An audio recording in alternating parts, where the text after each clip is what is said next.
우리 지난 여러 시간 동안 요한복음 19장 들어오면서부터 어떤 내용 생각해 보았죠? 예수님께서 잡히시고 고난당하시고 결국은 십자가에 못 박히시는 그런 내용들에 대해 생각해 보았습니다. 그런데 그 내용들은 각기 다 다른데 그 모든 내용들 속에 반복해서 계속해서 나타나는 교훈 한 가지가 있었어요. 그것은 무엇인가? 성경 여기저기에 예수 그리스도에 대한 예언이 너무나 많이 나와 있는데 그 모든 예언들이 하나도 빠짐없이 다 성취되었다라는 것이었어요. 그런데 이 교훈이 오늘 본문 속에서도 계속해서 나타나고 있어요. 33절 보세요. 예수께 이르러서는 이미 죽으신 것을 보고 다리를 꺾지 아니했다. 당시 로마인들은 십자가형을 집행하면 죄수가 죽은 후에도 그 시체를 십자가에서 내리지 않아요. 그래서 그 시체가 십자가에서 썩어가는 것을 사람들로 하여금 보게 합니다. 심지어는 새들이 그 시체를 쪼아 먹는 그 모습까지도 보도록 해요. 여러분, 십자가형을 행하는 이유가 뭐예요? 사람들 보고 너희들 조심해, 잘못하면 이렇게 돼, 그거 아니에요. 그래서 시체를 내리지 않고 썩어가는 모습까지, 아니 새가 그 시체의 고기를 쪼아 먹는 모습까지 사람들로 하여금 보게 하는 것이. 그런데 유대인들은 그렇게 할 수가 없었어요. 왜냐하면 율법이 그렇게 하는 것을 금하고 있기 때문에. 우리 그 율법 한번 확인해 볼까요? 신명기 21장 22절 23절 우리 자막을 통해서 같이 한번 읽어보겠습니다. 신명기 21장 22절 23절 시작. 사람이 만일 죽을 죄를 범함으로 내가 그를 죽여 나무 위에 달거든 그 시체를 나무 위에 밤새도록 두지 말고 그날에 장사하여 내 하나님 여호와께서 내게 기업으로 주시는 땅을 더럽히지 말라. 나무에 달린 자는 하나님께 저주를 받았음이니라. 아멘. 자, 신명기에 있는 말씀은 뭐라고 말하는가? 너희들이 시체를 나무에 달았거든 그 시체를 나무에 밤새도록 두지 말라. 그 시체를 밤새도록 두어서 주의 거룩하신 땅이 더럽혀짐을 당하게 하지 말라. 여러분, 사람 시체를 매달아 놓으면 어떻게 되겠어요? 몸 안에 있는 모든 물들이 다 밑으로 흘러내리게 되어 있어요. 그렇게 해서 그 땅을 더럽히게 하지 말라라고 율법이 이야기하고 있어요. 그래서 유대인들은 시체를 오랫동안 놔둘 수가 없는 거예요. 그래서 유대인들은 예수님과 두 광대 시체를 그날 밤이 되기 전에 십자가에서 내려달라고 부탁합니다. 특별히 예수님이 돌아가신 날은 언제였죠? 금요일이었어요. 안식일 전날. 그 다음 날은 어때요? 안식일이에요. 특별히 그 안식일은 유월절이 시작되는 첫 번째 날이었어요. 더더욱 시체를 나무에 그대로 내버려 둘 수는 없어요. 그래서 유대인들은 빌라도에게 다리를 꺾어서 그 시체들을 십자가에서 내려달라라고 부탁을 하죠. 오늘 보면 31절에 나와요. 이날은 준비일이라. 유대인들은 그 안식일이 큰 날이므로 그 안식일에 시체들을 십자가에 두지 아니하려 하여 빌라도에게 그들의 다리를 꺾어 시체를 치워달라 하니. 자, 그런데 시체를 치워달라고 한 이유는 우리가 이미 생각해 보았죠. 그런데 왜 다리를 꺾어 시체를 치워달라라고 말할까요? 여러분, 십자가에 달린 죄수의 다리를 꺾는 것은 죄수를 빨리 죽게 하기 위해서 그렇게 하는 것이. 사형수가 십자가에 매달렸는데 아무리 급해도 죽기 전에 내릴 수는 없잖아요. 죽어야 내릴 수 있는 거 아니에요. 그런데 십자가에 달린다고 해서 그렇게 쉽게 죽질 않아요. 3, 4일 동안 고통을 당하기도 하고 기록에 보면 15일까지도 십자가에 매달려서 생명을 유지한 채 매달려 있던 사람도 있었다라는 기록이 있어요. 그런데 다리를 꺾으면 어떻게 되죠? 다리를 꺾으면 더 이상 다리로 내 몸을 지탱할 수가 없어요. 그냥 위 팔로만 매달리게 되고 시체는 아래로 처지게 돼요. 그러면 심장이 쪼여져서 압박을 받아서 금방 숨을 거두게 되는 것이. 그래서 그렇게 해서라도 빨리 숨이 끊어지게 하고 그 다음에 시체를 내려달라라고 부탁을 한 것이. 자, 그런데 참 이상한 일이 벌어졌죠. 이런 부탁을 받은 빌라도가 그 일을 허락을 합니다. 그래서 로마의 군인들이 예수와 함께 못 박힌 두 강도의 다리를 차례로 꺾어요. 자, 여러분 어떻게 예수님과 두 강도가 십자가에 못 박혔는지 그 모습을 기억하죠? 예수님이 가운데 있었고 그 좌우편에 강도들이 십자가에 매달렸어요. 자, 그런데 어느 한쪽에 있는 강도의 다리부터 꺾었습니다. 그 다음은 다른 편에 있는 강도를 가기 전에 예수님의 다리를 꺾고 그리고 나서 또 다른 편에 있는 강도의 다리를 꺾어야 맞겠죠. 그런데 성경을 자세히 보면 그렇게 하지 않아요. 한편 강도의 다리를 꺾고 예수님은 그냥 지나치고 다른 편 강도의 다리를 꺾는 그런 모습이 있는 것을 보게 돼요.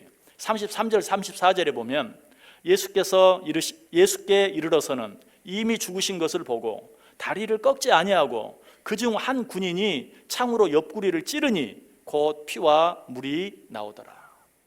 당연히 십자가에 달린 세 사람 모두의 다리를 꺾어야 할 건데 예수님은 그렇게 하지 않았다. 그 이유가 뭐라고요? 이미 죽으신 것을 보고 그렇게 했다. 그렇다면 그럴 수도 있겠네. 빨리 죽으라고 다리를 꺾는 거니까. 보니까 이미 죽었어요. 그래서 다리를 꺾지 않았다 라는 말은 쉽게 이해할 수 있어요. 근데 다리를 꺾는 것이 꼭 빨리 죽게 하기 위해서만 그렇게 하는 것인가? 그것과 더불어 또 한 가지 이유가 있어요. 우리 눈으로 보기에는 죽은 것 같아도 아직 죽지 않았을 수도 있어요. 병원에서도 그렇죠. 우리들이 봤을 때는 이미 죽었어요. 그러나 의사가 봤을 때는 아직 죽지 않은, 사망 선고를 내릴 수 없는 그런 상태가 있는 것이, 그래서 다리를 꺾는 것이 빨리 죽게 하기 위한 것도 있지만 죽었는지 죽지 않았는지를 확실히 확인하기 위한 방법이기도 했어요. 그렇다면 이 로마 군인은 어떻게 해야 합니까? 예수 그리스도께서 십자가에 달리셨는데 보니까 죽은 것 같아요. 그럼에도 불구하고 어떻게 해야 돼요? 다리를 꺾어서. 여러분, 죽은 것과 같은 사람이 어떤 충격을 가하면 어때요? 온몸이 갑자기 살아있는 것처럼 벌떡 뛴다든지 움직이는 이런 모습을 보죠. 다리를 꺾음으로 그걸 확인할 수 있는 거예요. 그렇다면 내 눈에 보기에는 아무리 죽은 것 같다 할지라도 한 번 더 다리를 꺾어서 정말 확실히 죽었는지 확인해야 되는 게 이 사형을 집행하는 로마 군인의 책임이죠. 의무죠. 그런데 이 로마 군인은 그렇게 하지 않았어요. 그렇다면 이 군인은 어때요? 자기가 마땅히 해야 될 직무를 유기한 것이나 다름이 없어요. 그럼에도 불구하고 왜 예수님의 다리를 꺾는 일을 지나쳤는가? 그것은 그렇게 될 것이라고 성경에 예언되어 있기 때문에 그래요. 역시 우리 성경을 통해서 한번 확인해 보겠습니다. 시편 34편 20절, 우리 자막을 통해서 같이 읽습니다. 그의 모든 뼈를 보호하시며 그 중에서 하나도 꺾이지 아니하도다. 성경에 그렇게 예언되어져 있어요. 예수님의 뼈가 하나도 꺾이게 되지 아니할 것이. 그래서 당연히 꺾어져야 하는데 그럼에도 불구하고 우리는 도무지 이해할 수 없는 그런 이유로 인하여 예수님의 다리가 꺾어지지 아니했다라는 것이. 뿐만 아니라 출애굽기에 보면 하나님께 제물로 드려지는 양, 하나님께 제사 제물로 드려지는 양도 그 뼈가 꺾어져서는 안 된다고 규정되어 있어요. 역시 한번 확인해 보겠습니다. 출애굽기 12장 43절에서 47절 말씀, 자막을 보면서 읽습니다. 여호와께서 모세와 아론에게 이르시되 유월절 규례는 이러하니라. 이방 사람은 먹지 못할 것이나 각 사람이 돈으로 산 종은 할례를 받은 후에 먹을 것이며 거류인과 타국 품꾼은 먹지 못하리라. 한 집에서 먹되 그 고기를 조금도 집 밖으로 내지 말고 뼈도 꺾지 말지며 이스라엘 회중이 다 이것을 지킬지니라. 아멘. 제사 제물로 드려지는 양의 뼈를 절대로 꺾지 말라. 지금 예수님께서 왜 십자가에 달려 죽으셨습니까? 우리의 모든 죄를 대속해 주시기 위한 제물로서 십자가에 달려 죽으신 것이. 그러므로 출애굽기에 언급된 하나님께 드리는 제물의 짐승의 뼈는 꺾지 말라는 그 율법대로 예수님의 뼈가 꺾이지 아니했다.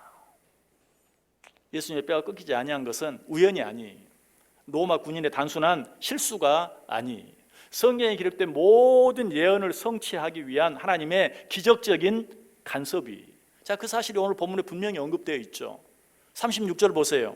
이 일이 일어난 것은 그 뼈가 하나도 꺾이지 아니하리라 한 성경을 응하게 하려 함이라.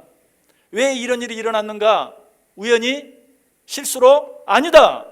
성경에 그렇게 예언되어져 있고 그 예언을 응하게 하기 위해서 그렇게 했다라는 것이. 그런데 이보다 더 놀라운 사건이 오늘 본문에 기록되어 있어요. 그것은 예수님께서 이미 죽은 것을 보고 그 다리를 꺾지 아니했던 군인이 이번에는 난데없이 들고 있던 창으로 예수님의 옆구리를 찌릅니다. 십자가형을 당한 사람에게 창으로 옆구리를 찌르라는 그런 법은 없어요. 그런데 오늘 로마군이 그렇게 해요. 34절 보세요. 그중 한 군인이 창으로 옆구리를 찌르니 곧 피와 물이 나오더라. 왜 그랬을까요? 우리가 미루어 짐작해 보건대 예정보다 빨리 그 시체를 십자가에 내리기 위해서 이 군인은 자기 방법으로 예수 그리스도가 확실히 죽었는지 죽지 않았는지 확인해 보기 위해서 그랬을 것이에요. 그런데 아까 그 앞에 뭐라고 말했죠? 예수님이 이미 죽었으므로 다리를 꺾지 아니했다고 말해요. 그런데 왜 창으로 그 옆구리를 찌릅니까? 그냥 심심풀이로 그렇게 했을까요? 그냥 예수님이 미워서 악감정을 가지고 그렇게 했을까요? 그렇지 않아요. 그 이유 역시 오늘 본문이 분명히 설명해 주고 있어요. 37절 보세요. 또 다른 성경에 그들이 그 찌른 자를 보리라 하였느니라. 십자가에 달려 죽은 시체를 창으로 찌르는 법은 없는데 그럼에도 불구하고 예수 그리스도께서 십자가에 달리셨을 때 누군가 그 예수 그리스도를 창으로 찌르는 것을 보리라 라고 예언되어져 있어요. 어디에 그런 예언이 나오는가? 자, 다시 우리 성경을 통해서 확인합니다. 스가랴 12장 10절. 스가랴 12장 10절 자막을 보면서 같이 읽습니다. 내가 다윗의 집과 예루살렘 주민에게 은총과 강구하는 심령을 부어주리니 그들이 그 찌른 바 그를 바라보고 그를 위하여 애통하기를 독자를 위하여 애통하듯 하며 그를 위하여 통곡하기를 장자를 위하여 통곡하듯 하리로다. 아멘. 여기 스가랴에서 예언이 되어 있어요. 그들이 그 찌른 바 그를 바라보고.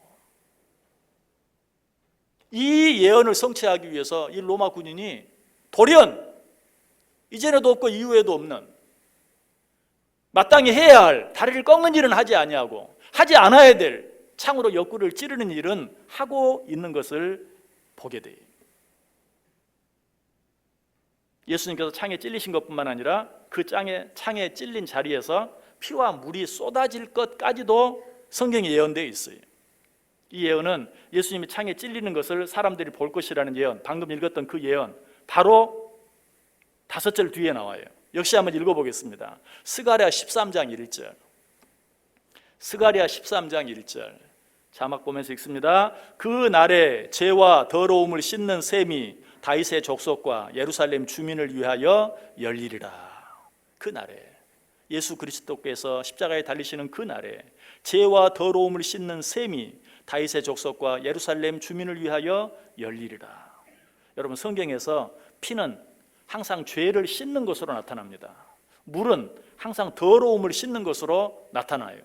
그런데 로마의 군인이 예수님을 창으로 찔렀을 때 죄를 씻는 피와 더러움을 씻는 물이 함께 흘러나왔다는 것은 죄와 더러움을 씻는 셈이 열리게 될 것이다 라는 스가랴 13장 1절의 예언이 1.1획도 틀림없이 그대로 이루어진 것을 보여주고 있어요.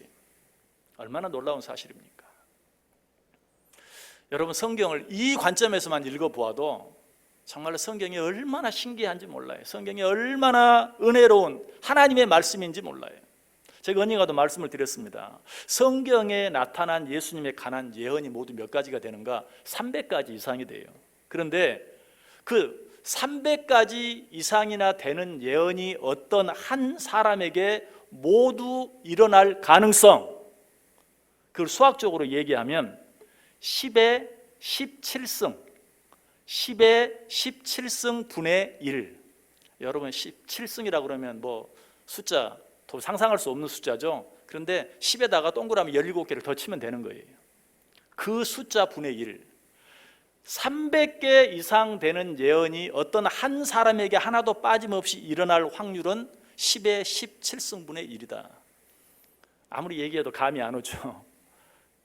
감이 잡히게 이야기를 해보면 여러분이 10원짜리 동전을 우리나라 전체에 5cm 두께로 쌓아놓고 그 가운데서 내가 특별한 마크를 해놓은 동전이 내가 아무 데서나 우연히 집었을 때 손에 잡히는, 조금 감이 오나요? 그래도 안 오죠. 상상할 수 없는 거예요. 도무지 이루어질 수 없는 확률이에요. 그런데 성경에 나타난, 오늘 몇 가지를 살펴보았는데 예수님에 대해서 예언되어진 300가지 넘는 예언이 예수님에게 그대로 이루어졌다라는 사실이에요. 여러분, 이 사실을 통해 우리가 분명히 다시 한번 알아야 되고 기억해야 될, 인정해야 될 사실이 무엇입니까? 하나님의 뜻과 계획, 그리고 하나님의 말씀은 반드시 이루어지고야 만다라는 것이. 그래서 롤 로크라는 사람은 이렇게 말했어요. 하나님이 어떤 일을 정하시고 그것을 말씀하셨다면 그것을 폐지시키는 일은 사람의 손에 달려있지 않다. 다시 한번 읽어드릴게요. 하나님이 어떤 일을 정하시고 그것을 말씀하셨다면 그것을 폐지시키는 일은 사람의 손에 달려있지 않다. 믿으십니까? 믿으십니까? 결국 무슨 말이에요? 성경을 통해 우리에게 약속해 주신 모든 약속의 말씀들은 하나도 예외 없이, 하나도 땅에 떨어지지 아니하고 반드시 이루어지고 반드시 성취되어진다는 것이, 이 세상에 어떤 힘을 가진, 어떤 권력을 가진 자도 이 일을 방해할 수 없다는 것이. 무엇보다 놀라운 사실은 하나님께서 말씀하신 모든 것들이 다 이루어지는데 그 이루어지는 것이 하나님을 믿고 따르는, 순종하는, 사랑하는 그런 자들에 의해서만 그 모든 약속의 예언들이, 약속의 말씀들이 이루어지는가? 아니, 하나님을 믿지 않고 하나님을 반대하고 예수 그리스도를 대적하는 그런 자들을 통해서도 하나님의 말씀과 예언들은 반드시 이루어진다는 것이, 우리가 이미 요한복음 18장 19절을 통해서 확인해 보았죠. 어떤 사람들, 예수님의 십자가 아래서 예수님의 옷을 나누어 가지고 그 속옷을 제비 뽑는 자들, 그들은 다 누구였죠? 예수님을 잡아 죽이는 자들이었어요. 예수님을 반대하는, 죽어가는 예수님을 희롱하기 위해서. 그런데 그 일을 통해서도 하나님은 어때요? 당신의 예언을 이루어 가셨어요. 오늘 본문도 마찬가지잖아요. 예수님의 다리를 꺾지 않는 것, 예수님의 창에, 예수님의 옆구리에 창을 찌른 것, 누가 한 것입니까? 로마 군인이, 로마 병사가, 하나님을 믿지 않는, 그래서 예수 그리스도를 죽이는 일을 기쁨으로 하는 그 사람을 통해서 성경에 나타난 예언들이 이루어지고 있는 것을 보게 돼요. 다른 사람 얘기할 필요도 없죠. 예수님을 은 30에 팔아넘긴 가룟 유다를 통해서도 하나님의 구속사역은 이루어졌어요. 그런데 여기서 우리가 기억해야 될 것이 있어요.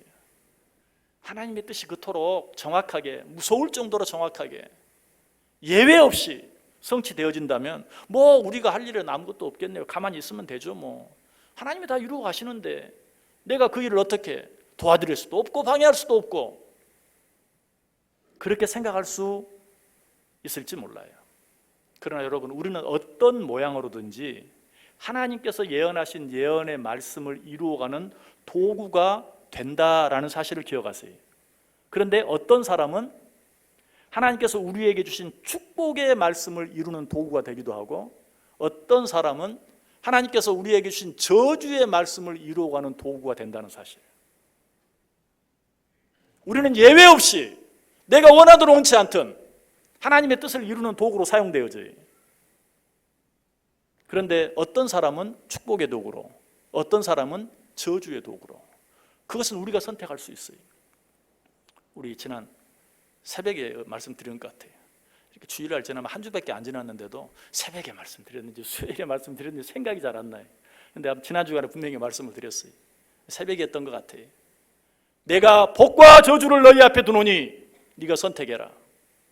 우리가 하나님의 뜻을 바꿀 수는 없어요. 하나님의 뜻을 폐지시킬 수는 없어요. 그러나 내가 선택할 수 있는 것이 있어요. 복을 선택할 것인가, 저주를 선택할 것인가, 하나님의 축복의 말씀을 이루는 도구가 될 것인가, 저주의 말씀을 이루는 도구가 될 것인가, 내가 선택하고 결단할 수 있어요. 우리는 이 사실을 무섭게 받아들여야 돼요. 잠언 10장 16절에 말합니다. 의인의 수고는 생명에 이르고 악인의 소득은 죄에 이르느니라. 어떤 사람의 수고는 생명에 이르게 하고 어떤 사람의 수고는 죄에 이르게 한다. 여러분, 생명에 이르게 하는 도구가 되고 있습니까? 죄에 이르게 하는 도구가 되고 있습니까? 잠언 14장 1절에 지혜로운 여인은 자기 집을 세우되 미련한 여인은 자기 손으로 그것을 허느니라. 여러분, 여러분의 삶이 내 집을 세우는 도구가 되고 있습니까? 내 집을 허는 도구가 되고 있습니까? 확인해 보아야 돼요. 다니엘서 12장 3절에 보면 지혜 있는 자는 궁창의 빛과 같이 빛날 것이요 많은 사람을 옳은 대로 돌아오게 한 자는 별과 같이 영원하도록 빛나리라. 그런데 마태복음 23장 15절에는 화 있을진저 외식하는 서기관들과 바리새인들이여 너희는 교인 한 사람을 얻기 위하여 바다와 육지를 두루 다니다가 생기면 너희보다 배나 더 지옥 자식이 되게 하는도다. 여러분 자신이 많은 사람을 옳은 대로 돌아오게 하는 도구가 되고 있습니까? 아니면 하나님께로 온 자까지도 지옥 자식이 되게 만드는 그 일을 하는 도구가 되고 있습니까?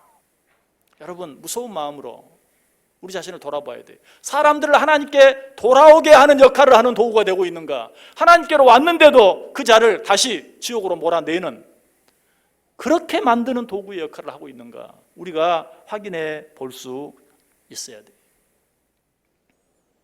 우리가 이 세상을 떠나 하나님 앞에 섰을 때 하나님께서는 이 일에 대해서 반드시 심판하시겠다고 말씀하고 있어요. 그 내용 우리 자막을 통해서 한번 같이 읽어보겠습니다. 마태복음 13장 41절에서 43절까지 있는 말씀, 시작. 인자가 그 천사들을 보내리니 그들이 그 나라에서 모든 넘어지게 하는 것과 또 불법을 행하는 자들을 거두어내어 풀무불에 던져 넣으리니 거기서 울며 이를 갈게 되리라. 그때 의인들은 자기 아버지 나라에서 해와 같이 빛나리라. 귀 있는 자는 들으라.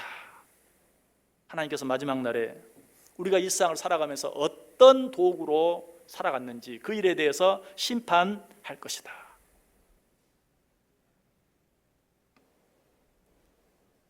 그 나라에서 모든 넘어지게 하는 것, 불법을 행하는 자들, 이런 자들은 어떻게? 풀무불에 던져 넣겠다. 그러나 많은 사람들로 하여금 하나님께로 돌아오게 하는 그 역할을 감당한 자들에게는 아버지 나라에서 해와 같이 빛나리라. 여러분, 어떤 자리에 서기를 원하십니까? 아무쪼록 오늘 말씀을 통해서 우리 자신을 다시 한번 깊이 돌아보는 기회로 삼을 수 있기를 바라요. 저와 여러분의 삶이 하나님의 저주의 말씀을 이루는 도구가 되는 것이 아니라 축복의 말씀을 이루는 도구가 되기를 원합니다. 하나님께서 우리에게 준 우리의 집을 내 손으로 허는 도구가 되는 것이 아니라 내 손으로 더 굳게 세우는 도구가 되기를 원합니다. 수많은 사람을 배나 더 지옥 자식이 되게 하는 그 일의 도구로 쓰임받는 것이 아니라 많은 사람을 옳은 대로 돌아오게 하는, 아버지께로 돌아오게 하는 그 일의 도구로 쓰임받게 되기를 원합니다. 그로 말미암아서 마지막 때에 풀무불에 집어 던짐을 당하는 것이 아니라 아버지 앞에서 정말 빛나는 자리에 서게 되는, 별과 같이 빛나는 저와 여러분 될 수 있기를 주님의 이름으로 간절히 축원합니다.